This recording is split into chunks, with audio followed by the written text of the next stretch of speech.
Bonjour, aujourd'hui je vais vous présenter mon travail qui visait à rechercher l'existence d'un potentiel lien entre les microgestes professionnels et le sentiment d'efficacité personnelle d'étudiants de Master MIF en stage d'observation et de pratique accompagnée.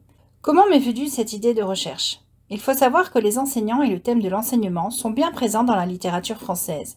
Je me souviens d'œuvres étudiées au cours de ma scolarité et qui en parlaient. Je peux citer Le bourgeois gentilhomme de Molière, étudié au collège et qui mettait en lumière l'immoralité des maîtres. Il y a aussi le précepteur Pangloss dans Candide de Voltaire, étudié au lycée, qui m'a marqué par sa béatitude, tout comme m'a marqué la gentillesse de M. Bernard, alias M. Germain, dans Le premier homme de Camus. L'enseignement a aussi été traité et revisité par de nombreux auteurs qui ont mis en évidence son importance dans la société, comme Victor Hugo. Celui qui m'a le plus marqué en tant que future enseignante, c'était Alain avec son propos sur l'éducation, et qui disait que pour instruire l'enfance, il faut d'abord la connaître. Et c'est tellement vrai. L'éducation nationale a bien compris que les enseignants laissaient une trace indélébile sur leurs élèves et elle s'en est servie pour sa campagne de communication en juin 2023. En effet, on a tous en tête le souvenir d'un prof, voire même de plusieurs. Ce sont ces souvenirs qui m'ont guidée en début de carrière. Certains enseignants ont été pour moi des références positives en savoir-faire et en savoir-être, d'autres au contraire ont été la référence de ce que je ne voulais pas être. Je n'avais jamais vraiment mis de notions scientifiques sur ce qui m'avait marqué chez eux. C'est en préparant le CAFA en 2018 que j'ai découvert les sciences de l'éducation. J'ai notamment été marquée par l'ouvrage de Jean Duvillard, Ces gestes qui parlent, et qui définit 5 microgestes. Les microgestes, c'est un ensemble de petits gestes sensorimoteurs et énonciatifs, conscients ou inconscients, qui accompagnent et ou portent la réalisation d'un geste professionnel. Un microgeste peut accompagner et ou porter des gestes professionnels différents. Ce sont la posture gestuée, le regard, la voix, le positionnement tactique et l'usage du mot. J'ai pu alors expliquer ce qui m'avait interpellé chez mes enseignants. J'ai aussi découvert les invariants de la conduite de classe selon Bourbao, qui sont l'accueil, l'ouverture de l'activité, l'enrôlement des élèves, la passation des consignes, la mise au travail, l'entretien de l'activité, la clôture de celle-ci, la mise en commun, la transition, puis le cas échéant, la sortie de classe. Cette liste de 10 invariants, accompagnée de 91 préoccupations d'enseignants, avait été éditée pour le primaire, mais j'y ai retrouvé la même dynamique en collège. Ces apports théoriques m'ont permis de structurer ma pratique d'enseignante, certes, mais surtout celle de tutrice de stagiaire MIF, M2 ou M1, en stage d'observation dans mes classes. En 2023, un stagiaire SOPA M2 a un jour fait une réflexion en fin de séance. Il a dit « Ah, je me sens plus efficace ».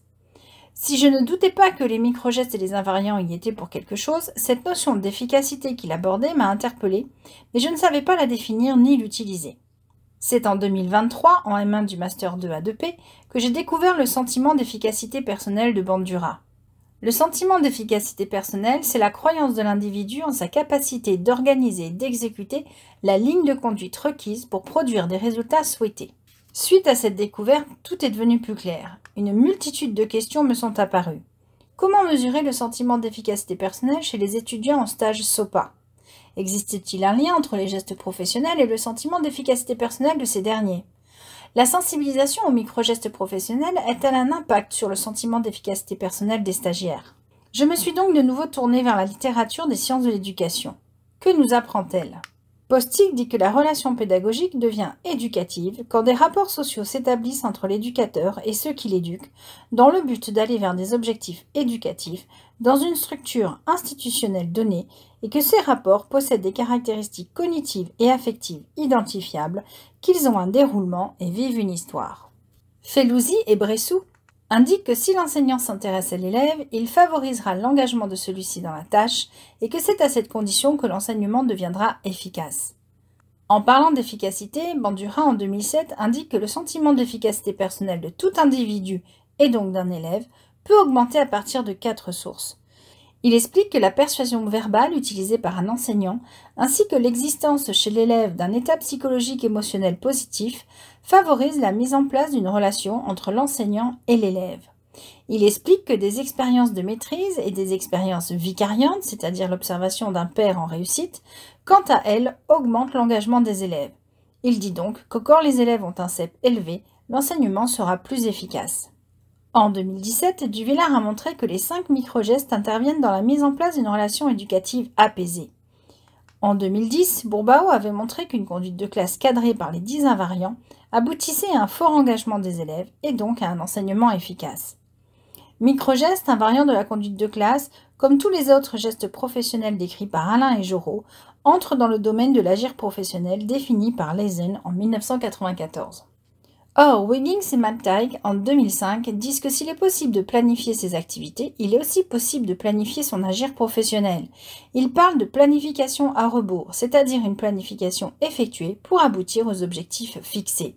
Ainsi, l'existence d'une situation d'enseignement efficace est le résultat d'un travail méticuleusement préparé, planifié, procurant satisfaction à l'enseignant et augmentant son CEP.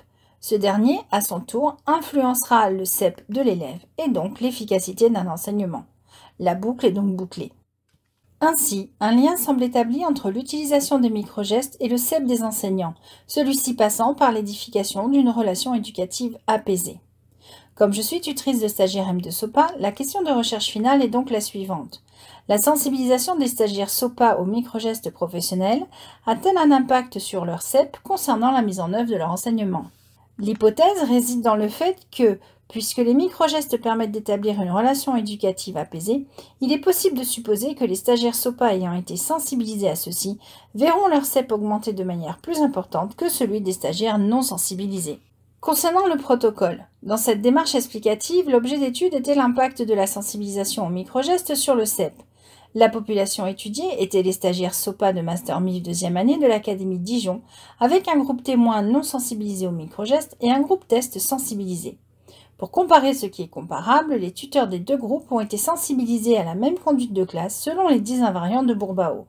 Dans un premier temps, il a fallu recruter des binômes stagiaires-tuteurs-établissement. Afin de maintenir la neutralité du chercheur et avoir une absence de lien direct entre celui-ci et les tuteurs, un portier a été utilisé pour le recrutement.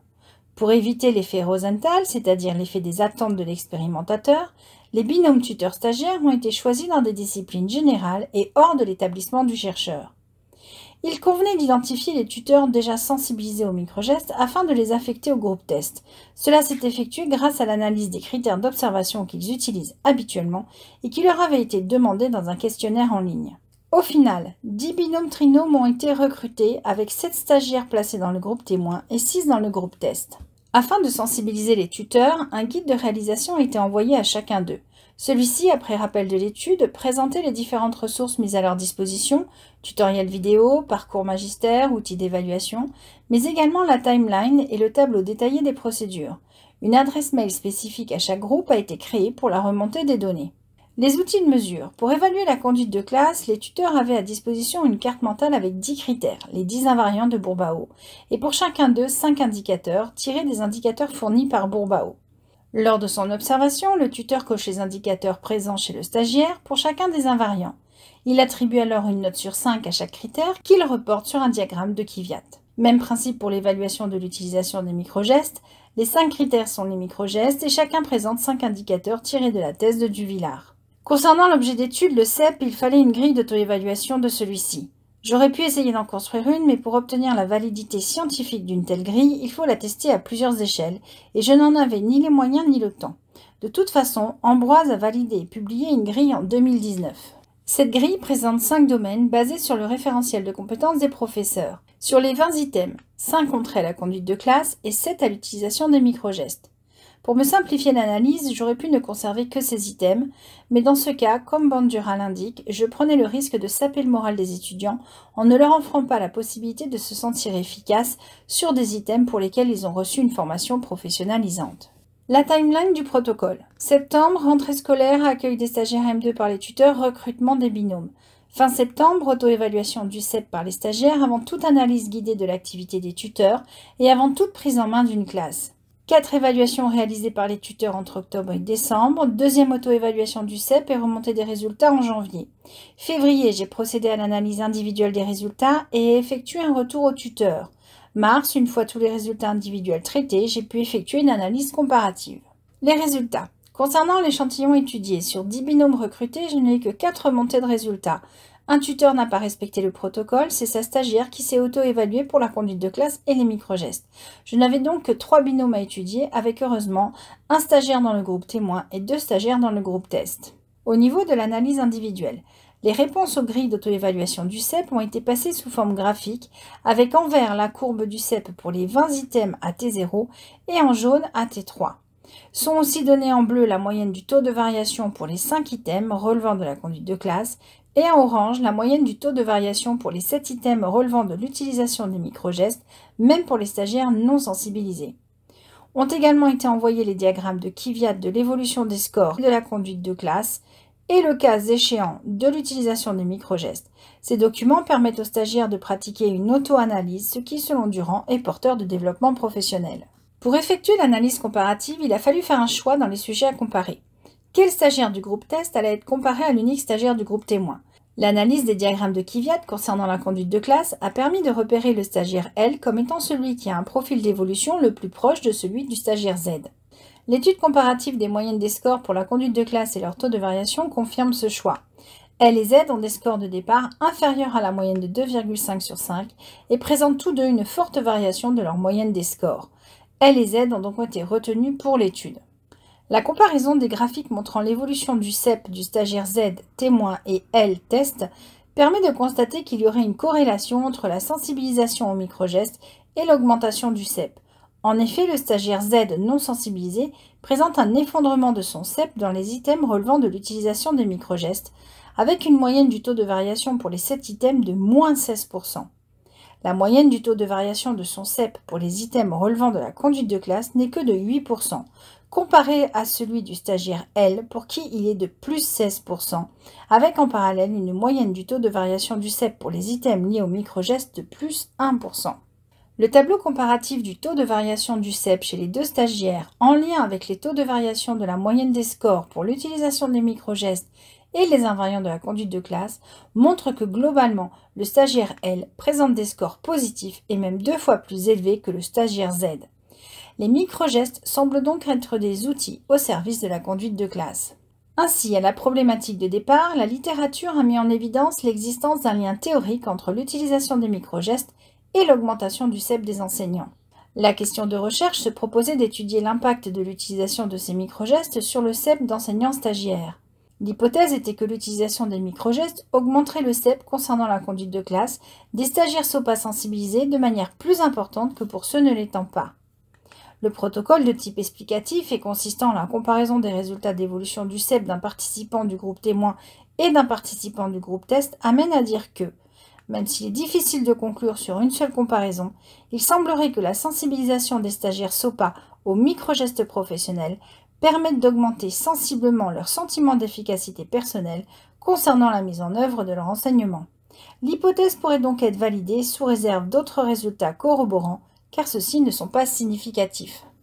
En conclusion, les résultats de ce protocole semblent donc corroborer ce que disait le cadre théorique, à savoir l'influence de l'utilisation des microgestes sur le CEP enseignant. Il a révélé que la conduite de classe selon les invariants de Bourbao jouerait également un rôle sur le CEP, puisque dans ces invariants, certaines préoccupations font appel aux microgestes. Cette étude soulève l'importance d'intégrer la sensibilisation aux microgestes et aux 10 invariants dans le parcours professionnalisant des futurs enseignants, afin que ces derniers développent un agir professionnel solide avant leur prise de poste. En effet, Vygotsky retient 3 sens à la professionnalisation. La professionnalisation profession, correspondant à la construction d'une profession où les activités sont reconnues et réglementées. La professionnalisation formation, correspondant à la fabrication d'un professionnel à travers une formation efficace et légitime. Et enfin, celle qui nous intéresse pour aujourd'hui, la professionnalisation efficacité du travail, correspondant à l'émergence d'individus efficaces dans des contextes de travail changeants, où les compétences mobilisées varient et sont institutionnalisées. Cette recherche m'a permis de comprendre que mes outils pouvaient être améliorés. En effet, pour l'utilisation des microgestes, il serait judicieux de rajouter, en plus des indicateurs qualitatifs, des indicateurs quantitatifs avec l'ajout d'une barre de progression. Chaque indicateur qualitatif serait validé si l'indicateur quantitatif atteint au minimum le niveau 3, c'est-à-dire souvent réalisé. L'objectif à terme est de proposer aux tuteurs établissements un outil fonctionnel pour aider leurs stagiaires à monter en compétences. Cette recherche m'a donné envie de poursuivre cette étude en revisitant le protocole. Il y aurait un groupe témoin non sensibilisé mais dont on surveillerait l'évolution du CEP pour les items liés à la conduite de classe et à l'utilisation des microgestes. Et 3 groupes tests permettant de suivre l'impact de la sensibilisation soit à la conduite de classe, soit aux microgestes ou soit aux deux, pour une recherche de covariance. J'ai déjà procédé à une prolongation du protocole en proposant au stagiaire Z une sensibilisation au microgestes. Et on voit tout de suite le résultat sur son CEP. Plus 239% d'augmentation pour les items relatifs au microgestes et plus 35% pour ceux de la conduite de classe. L'hypothèse s'approche un peu plus de sa validation. Merci.